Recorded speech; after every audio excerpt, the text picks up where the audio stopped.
What's good? Hey, welcome back to the house, man. Hey, y'all, hey, wipe your feet, close the door behind you, man. But y'all come on in. You know what I'm saying? Have a seat, chop it up with me. What's up? That's what's good, man. Y'all sit down, man. Hey, but as you already know, and if you don't, I am that boy Box. This is Roughhouse Boxing TV, and today is another edition of Word Around the House. Now, word around the house today is that the magic number is 160. So we're gonna chop it up a little bit about the 160 pound middleweight division.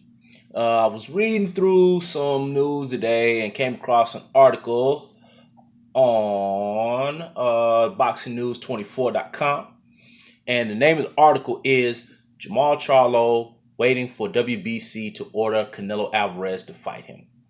All right. There seems to be a little bit going on in the 160 pound division right now. And as we all know, we're fresh off the heels of Canelo Triple G2, which was a good fight. And once again, congratulations to Canelo for pulling that fight out by majority decision. And I'm reading through this article, and they're talking about, well, first and foremost, let me say, we all know that in the 160 pound division right now, Canelo is the golden goose.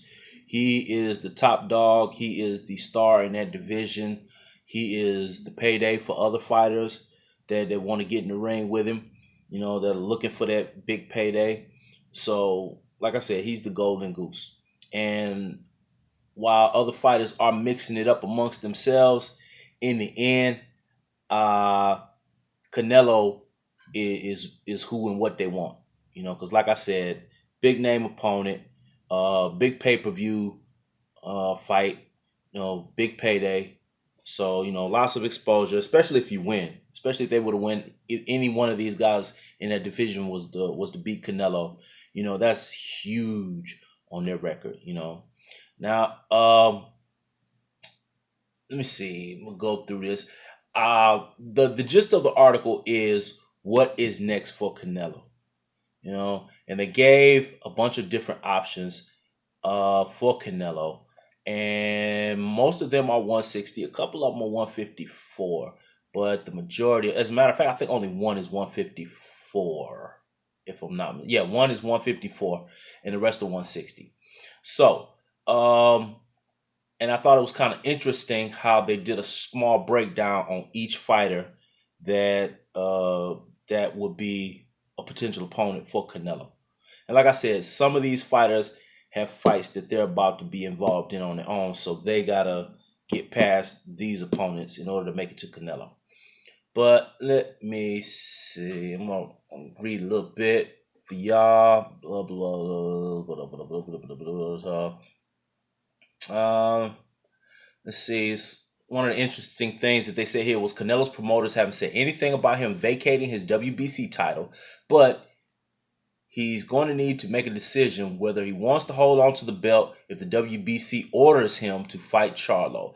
So that's the beginning of the article here, is that there's Jamal Charlo is waiting in the wings, and the WBC is supposed to decide, any day now, whether or not Canelo is going to be forced to fight Charlo.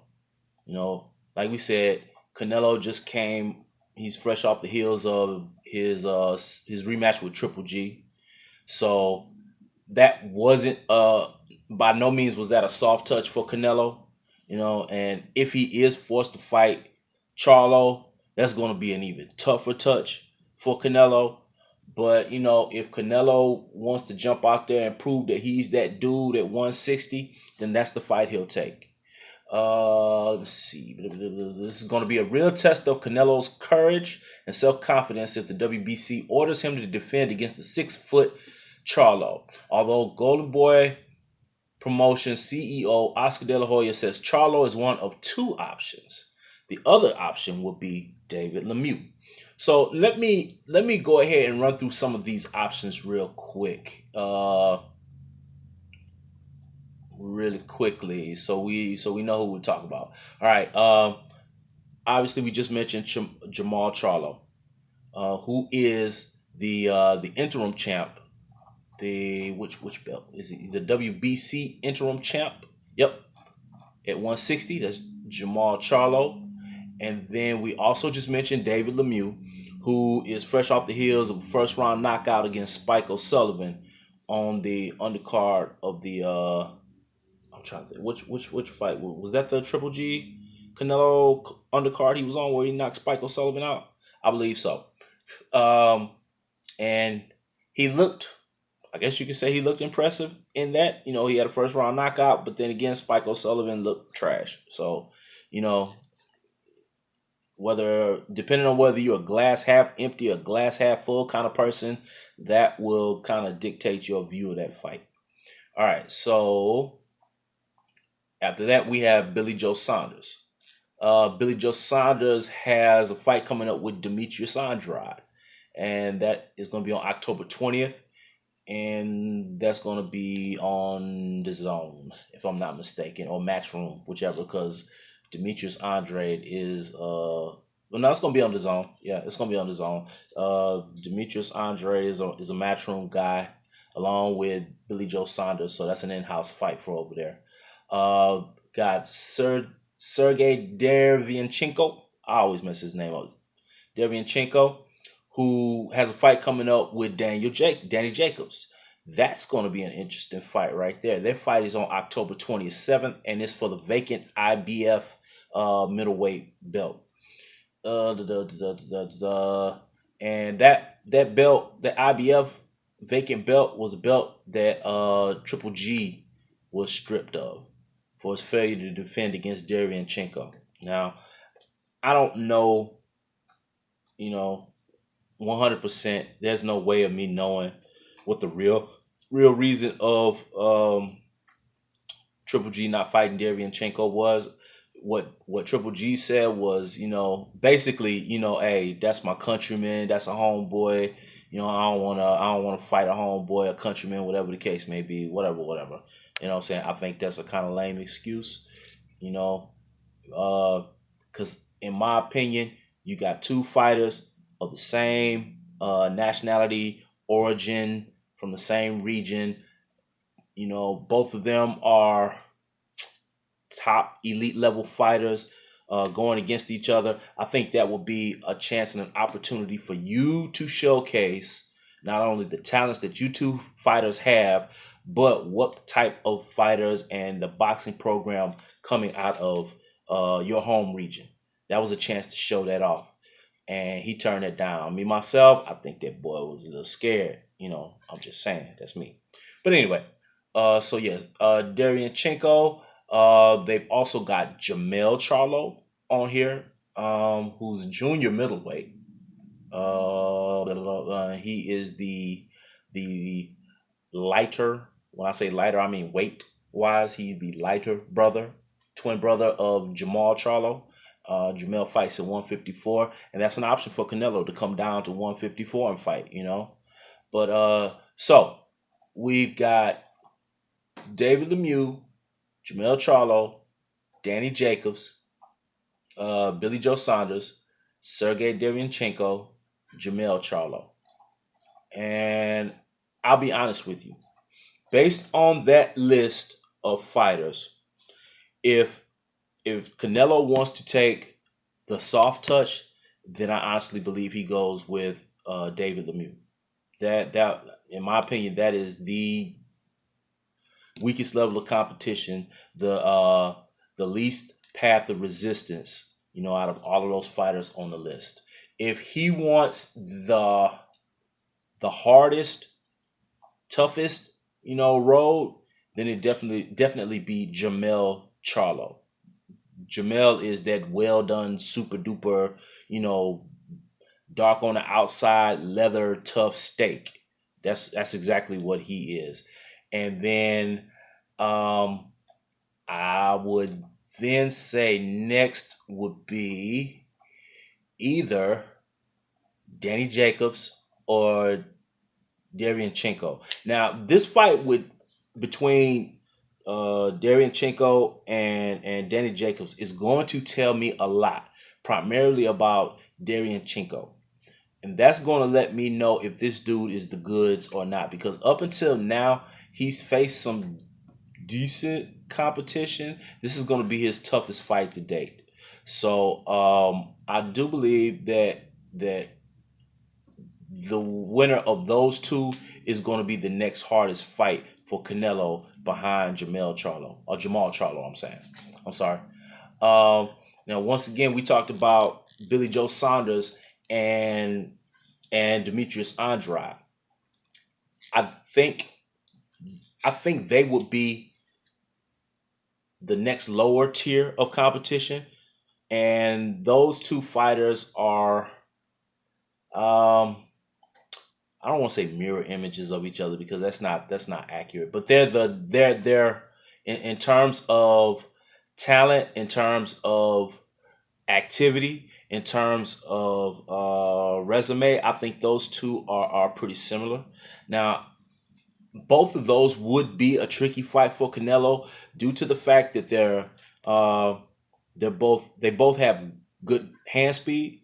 They both are they have good footwork and they have good movement in the ring. Both of them have good ring IQ.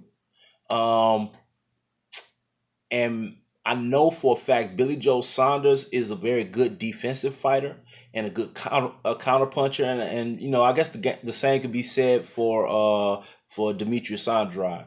I refuse to call that dude Boo Boo. No grown man should be called Boo Boo, even though he dresses like one of Prince's lost backup dancers. But still, I ain't calling that dude that.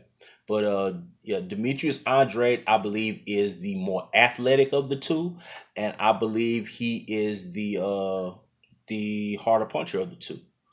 So that being said, they will be the next two, the next level, I will say, going from top to bottom. And I would, you know what? I'd also put Jamel Charlo in there with them in that level. And the only reason I don't put Jamel higher is because I haven't. I would like to see Jamel fight at 160. A lot of people think, okay, just because somebody dominated or is a force to be reckoned with at one weight class, they'll automatically be the same or greater at the next higher weight class. That's not always the case. You gotta wait and see how a fighter integrates, how a fighter adapts to that next higher weight class. So I would put Jamel in the same tier as Billy Joe Saunders and Demetrius Andrade. And yeah, they also say here that Canelo has been medically cleared to fight in December, which is another thing I like to speak on because this speaks to uh, quote unquote Triple G's uh, amount of devastating punching power. He really did do a whole lot to Canelo in that fight. He jabbed, he threw a few looping right hands, he got a couple of uppercuts in there, but uh none of them rocked Canelo. None of them stunned him, stopped him. He never really backed up a whole lot in the fight. So like I said, that just makes me wonder about this so-called punch power reserve that Triple G was supposed to have had. He looked old. Triple G looked old in that fight. He looked old, and he looked like he only had one tool in his toolbox, and that was the jab. I fought Unable Sanchez for that. Canelo's camp was able to initiate a whole new game plan, a whole new list of tools and alternatives. A plan B, and from a plan B, they probably even put in a plan C. But Triple G only had one game plan, and when his initial game plan didn't work, and that initial game plan was to fight the same way he fought the first fight, which I saw that coming. And we said that before. We talked about that before, remember? But when that didn't work, the only thing he could do was go backwards and jab, go backwards and jab, go backwards and jab. until Canelo gassed out a little bit midway through the 10th round and into the 11th. And then Triple G kind of imposed his will a little bit. But even after that, when the 12th round bell, sounded, Canelo was back in his grill, putting up things on him, body and head. But yeah, man, y'all let me know who you think would be the best next opponent for Canelo at 160, or do you think he should go down to 154 and face some of the fighters down there?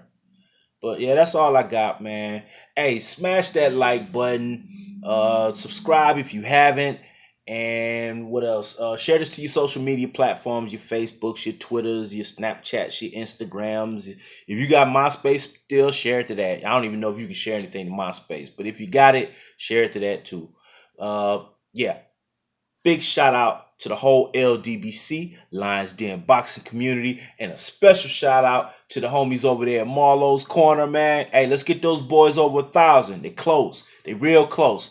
Everybody that rocks with the corner, do me a solid. Next time we hanging out on the corner, man, hey, before you get there, bring a partner, man. Stop by your friend's house. Bring your partner with you, man, and tell them, hey, man, come with me to the corner. You know what I'm saying? It goes down on the corner. Y'all know what it is. I am Dead Boy Box. This is Roughhouse Boxing TV. And is there anything else? Is there anything? Nah. See, I'll go ahead and get on out of the house. Gee.